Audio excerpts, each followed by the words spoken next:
Welcome to Burlap Teachers. Enjoy the video. You start by verifying your Ubuntu release and that you run GNOME shell. This determines compatible themes.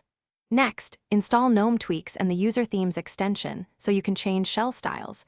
Use sudo apt install GNOME Tweaks GNOME shell extensions. Once done, open GNOME Tweaks from Activities or with GNOME Tweaks in Terminal. Now you're ready to add and manage theme files.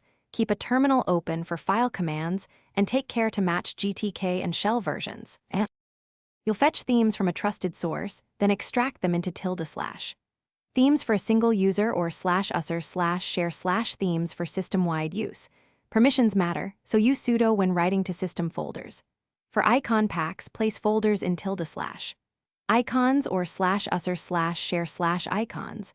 Once files are in place, open GNOME Tweaks, go to Appearance, and select Applications, Shell, and Icons to apply each component. Make sure GTK and shell theme names match for consistent visuals. You finish by restarting GNOME Shell to ensure shell theme loads.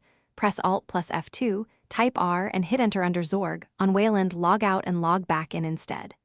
If the shell theme won't appear, open Extensions and enable User Themes. Make sure the theme folder is correctly named. Finally, if assets are missing, check file permissions and ownership with sudo chown r yoruser ~. Themes, if problems persist, revert to the default theme to isolate issues, and then reapply changes. Thanks for watching. Consider subscribing if this video helped you.